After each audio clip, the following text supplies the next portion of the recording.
10 Cloverfield Lane. Ah, 10 Cloverfield Lane. Mark's Cards recommended this movie yesterday. Go and see 10 Cloverfield Lane. It's a allegedly canonical spiritual sequel to Cloverfield. First impressions of the movie, and then I will completely spoil it. Because, it's been out for over a week. I will go into details. It is reminiscent of another movie that came out just last year called Room, not The Room with Tommy Wiseau, but Room, which was about a lady and a kid trapped inside a room by a crazy person. Doomsday person. Crazy person. Very similar to that. Very similar to The Cell. Very similar to, in places, to Saw, although it doesn't go the direction of Saw really until the acid part. But there's 10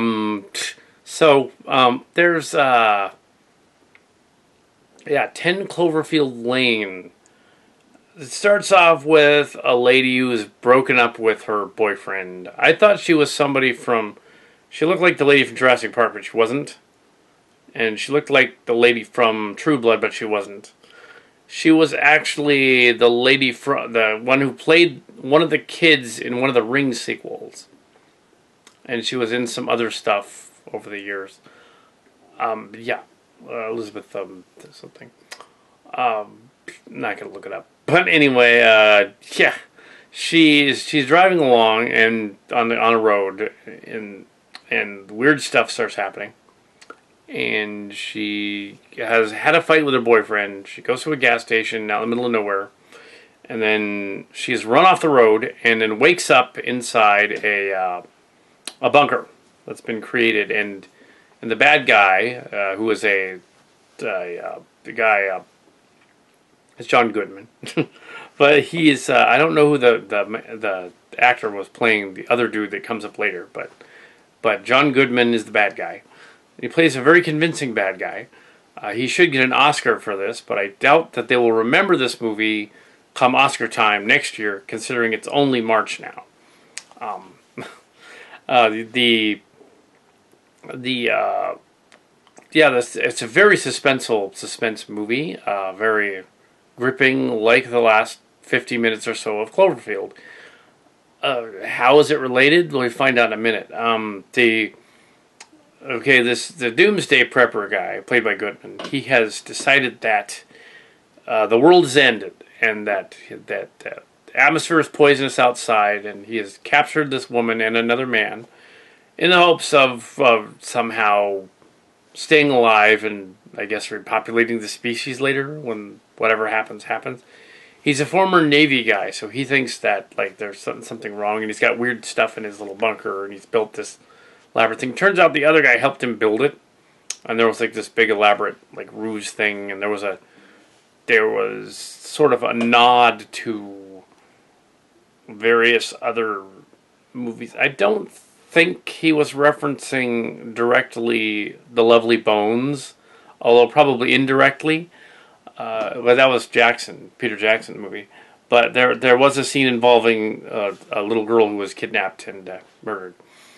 Allegedly murdered by the bad guy. They don't show that, so they don't go with the ghost angle. That's not what happens. But there was a little bit of that in there too. So you get the idea. This guy that's got this bunker is freaking nuts, and he's holding up people in there. And maybe there was no attack, but then they hear car noises and they hear rumbling things overhead. And then he goes, "Oh, it's not one of ours," and they think that it's either the Russians, the Koreans, or the Martians. They mentioned the Martians. There's one of the ties into Cloverfield. Although Cloverfield monster was not a Martian. And the fact that he was a satellite guy, there's another connection. He was a satellite installer. And crazy stuff is going on. And they're trying to get out of there and get away throughout the movie. At one point, the air supply gets cut off, and they got to go send her into the vent to go up and shut the air supply off, but where she discovers the hiding place of the girl that was murdered. And then she goes back down and tells the guy, but not Goodman. They devise a plan to steal Goodman's gun. And we're giving you spoilers. Goodman catches them and then murders the dude. So we're just going to give away everything. So, yeah, if you watch this review, it's completely full of spoilers. Yeah, so now that I'm not going to say how the good guy dies. You have to see that. It's pretty gross. Yeah. So then we're going to go on to her trying to escape as well, and she uses the murder device to to get the Goodman character, and also to inadvertently set off the explosives. So the bunker will eventually blow up, and she will escape. She gets to the outside world. Unlike in Room, in that movie, they get to the outside world halfway through, and they have to acclimate to society again. This one, that doesn't happen. And this one, the last 30 minutes of the movie is essentially doing the ending of Cloverfield, sort of, but with other slightly different aliens. There's a lady that died that came up earlier with a car and stuff. There's alien spraying pesticide on her, but fortunately she has built a suit to withstand the air supply outside, because she still thinks the air is bad. So she built a suit, even though that Mythbusters type of thing with gray tape wouldn't work. But alright, I know it's a movie. Horror movie. Very suspenseful horror movie, very, very well done, very well acted. The lady is quite convincing. John Goodman is an excellent villain. Yeah, so it's very, very exciting suspense movie. As also Stone Gremlin Productions said on their review, no jump scares. The scares are genuine, which is very different in modern horror movies.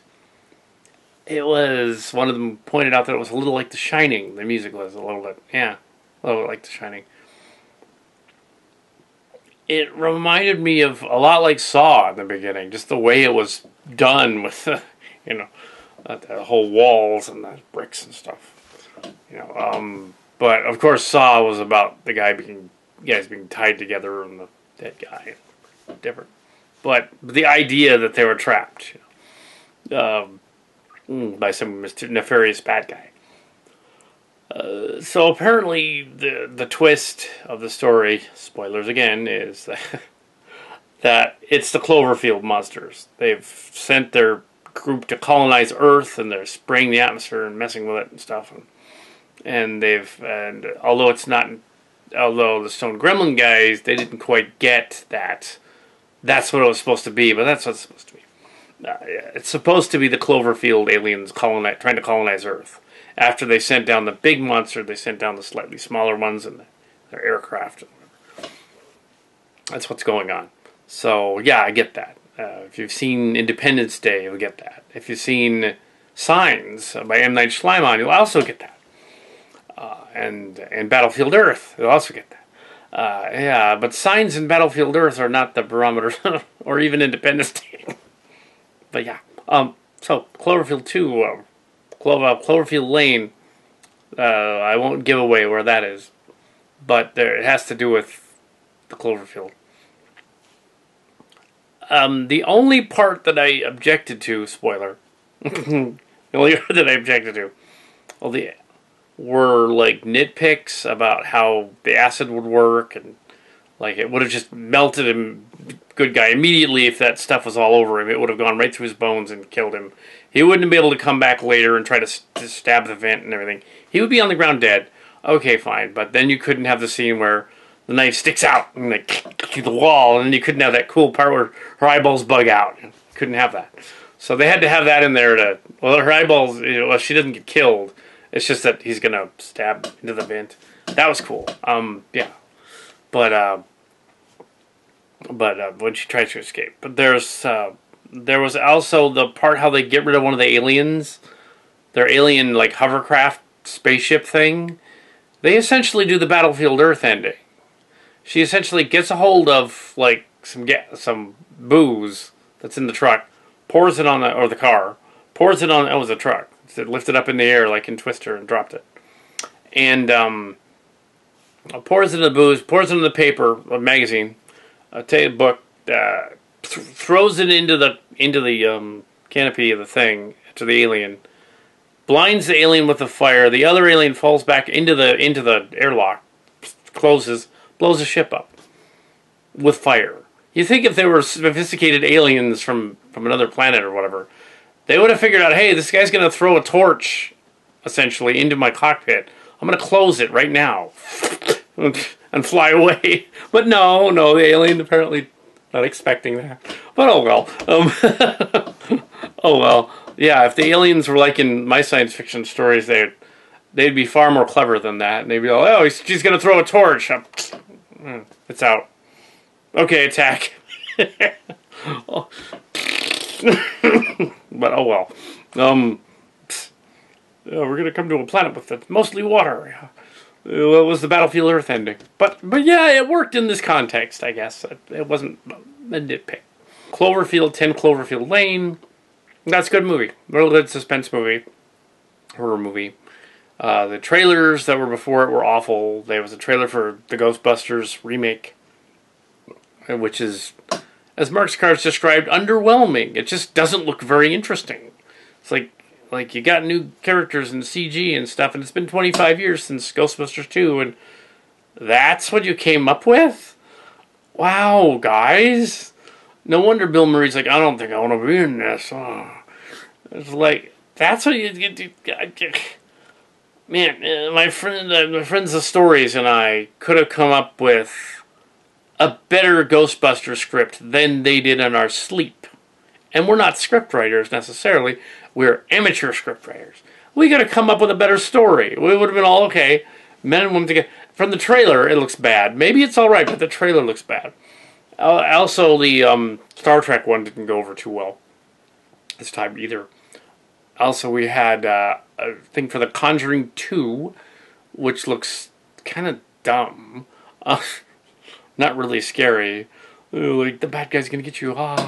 Yet another spy one where somebody's mind gets downloaded into some other person and they become a super spy or something. Like, okay, yawn. But yeah, I did slightly annoy two people that I was sitting next to, though. The people behind me didn't mind, but the two that were right near next to me, I kept yeah. Ooh. I guess I was probably talking like inadvertently and didn't mean to be because I was scared. I was like, what's gonna happen next? John Goodman, he's amazing. Oh, they moved. I was like, oh, sorry. I was just enjoying it. But yeah, I don't think my friend Jim or Jim Chacon should see this movie. It's too scary for him. Not in the theater. He'll go ballistic. Yeah. So anyway, 10 Cloverfield Lane. But that had nothing to do with Cloverfield. But yeah, the Ghostbusters thing just looked under most of the audience were teenagers in this Cloverfield movie. It's a Friday. It's a Friday weekend. This was around dinner time, around about 4:50 show or something. So it was around 5 when it started. Small audience, not a lot of people there. Kind of confused as to what's going on. It like they said on some of the other review channels, this is a Cloverfield movie that doesn't need to be a Cloverfield movie. It would have been just fine as sort of a remake of The Cell, or a remake of a carbon copy of The Room, of Room, not The Room, or something like that, or one of those like not really Panic Room because that would be the reverse. One of those sort of evil bunker kind of deals. The end of the world is happening. Reminiscent of, what was that old movie that came out in the 80s where it was very similar? It wasn't Grease 2, of course. It was something else. There was another movie where they did something very similar to this movie. This is an homage to that. Can't think of it. But it was a movie where they had like a bunker. The guy holed up in a bunker with a chick and he's like telling her like the world had ended and everything. At the end, like the twist is kind of the same. I gotta think of what that movie was. But yeah, there was another movie but Abrams is known to do stuff like that. He's paying homage to something else. His movie Super 8 did that. It's a very good movie. Abrams did not direct this movie. This was directed by Dan Trachtenberg. a relative of Michelle Trachtenberg, the famous actress from Nickelodeon and Inspector Gadget, and Pete and Pete. One of her relatives did this one, so it's nepotism, and she's not in it, but Trachtenberg's in it, and it's got to be a relative of hers because that name is so unusual in Hollywood and stuff. It's got to be a relative. It's totally got to be. But yeah, and that's the way it works. Nepotism. But yeah. Yeah. Go see 10 Cloverfield Lane and enjoy all the spoilers. This review had spoilers all over it, so